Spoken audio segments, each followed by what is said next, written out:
میرا نام آشی ہے۔ میری عمر 20 سال ہے۔ میں ایک شادی شدہ عورت ہوں۔ اسکول کے دنوں میں مجھے فلمیں دیکھنے کا بہت شوق تھا۔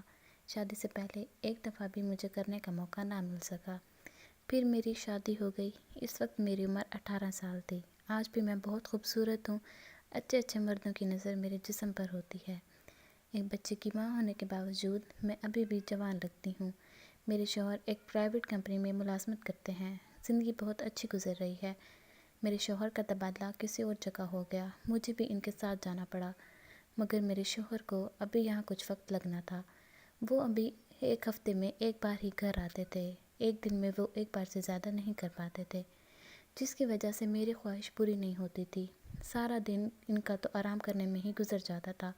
میں تڑپتی رہتی تھی۔ کچھ عرصہ تو میں ایمانداری کے ساتھ زندگی گزار رہی تھی، مگر پھر مجھ کو ضد ہو گئی اور میں نے وہ سب کچھ کیا جس کا کوئی شریف عورت سوچ بھی نہیں سکتی۔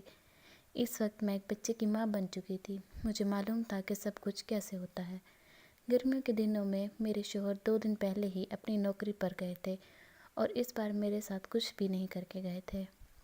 ان کے جانے کے بعد میرا دل مچل رہا تھا کچھ کرنے کے لیے، مگر کچھ نہیں سوچتا تھا کہ کیا کروں۔ میں گھر میں اکیلی ہوتی تھی۔ میں لیٹی ٹی وی دیکھ رہی تھی۔ میں نے اس وقت اپنی شلوار قمیض پہنی ہوئی تھی۔ میں بہت باریک کپڑے پہنتی تھی جس میں سے سارا جسم نظر آتا تھا۔ میرے گھر کسی کا آنا جانا نہیں تھا۔ ہمارا کوئی جاننے والا اس محلے میں نہیں تھا۔ اچانک دروازے پر دستک ہوئی۔ میں سوچ میں پڑ گئی کہ اس گرمی میں کون ہو سکتا ہے۔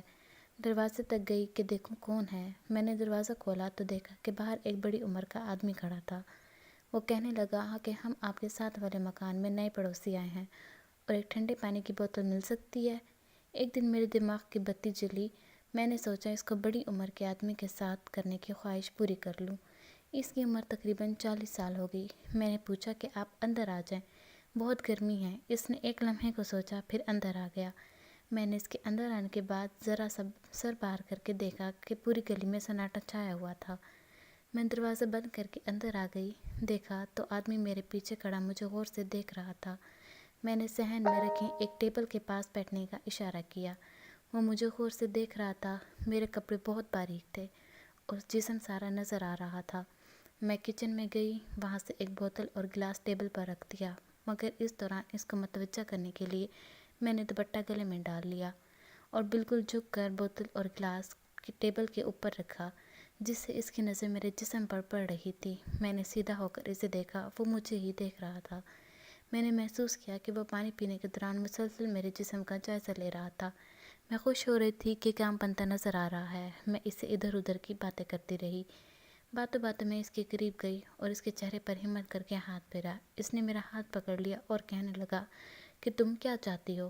میں نے بھی جواب دیا کہ جو ایک عورت ایک مرد سے چاہتی ہے۔ اس کی آنکھوں میں چمک آ گئی۔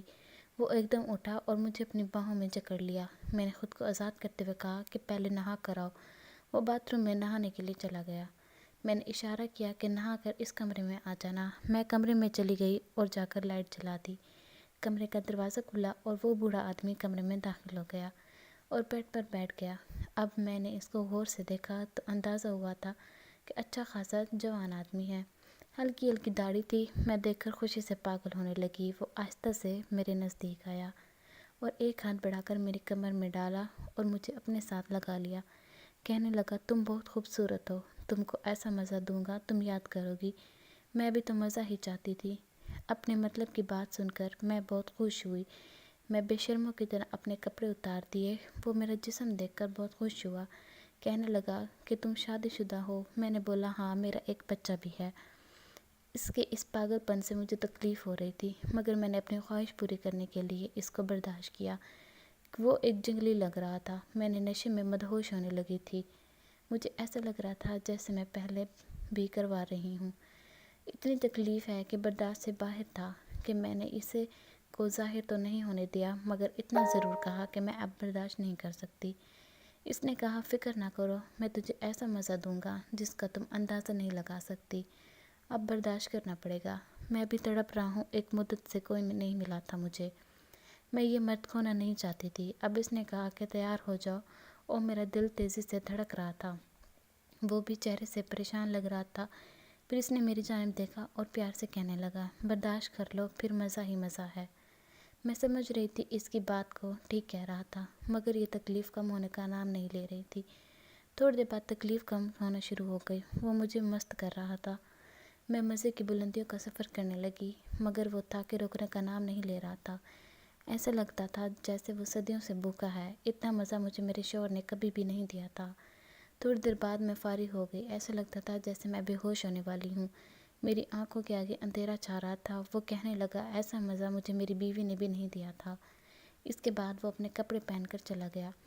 میں نے ہمت کر کے دروازہ لاک کیا اور واپس اسی طرح اپنے بیڈ پر آ کر بیٹھ گئی۔ پتہ نہیں کتنی دیر اسی طرح پڑی رہنے کے بعد مجھے خیال آیا کہ میرا بیٹا نہ اٹھ گیا ہو۔ باتھ روم گئی اور خود کو اچھی طرح صاف کیا اور پھر کمرے میں آ کر کپڑے پہن کر بیٹے کے پاس چلی گئی۔ وہ ابھی سو رہا تھا۔ اب جب بھی موقع ملتا تو میں اس کو چھت سے آواز دیتی اور وہ آ جاتا۔ ہم خوب مزہ کرتے تھے۔ میں اس کو کبھی تھوڑے پیسے بھی دے دیتی تھی کہ کچھ کھا لیا کرو، کمزور نہ ہو جاؤ۔ کچھ عرصہ ہم ہی کرتے رہے۔ جب کبھی میرا دل کرتا تو میں اسے گھر بلا لیتی۔ میرے شوہر اکثر گھر میں نہیں ہوتے تھے، وہ اپنے کام میں مصروف رہتے، اگر ہوتے بھی تو میں اس میں دلچسپی لینا چھوڑ گئی تھی۔ وہ کرائے کے مکان میں رہتے تھے۔ کہنے لگا کہ ہم کچھ عرصے بعد یہاں سے چلے جائیں گے اور پھر تو وہاں آ جانا کرنا۔ میں بہت پریشان ہو گئی۔ پھر وہ ایک دن چلے گئے۔ میں اس آدمی کو کبھی نہیں بھول سکتی۔ اس نے مجھے ایسا مزہ دیا تھا جو میرے شوہر کبھی مجھے نہیں دے سکے تھے۔ اب مجھے عادت ہو گئی تھی باہر سے کروانے کی، کسی اور مرد کی تلاش میں تھی۔ اب مجھے جو بھی کوئی ملتا میں اس سے کروا لیتی۔ میں یہ مرد کھونا نہیں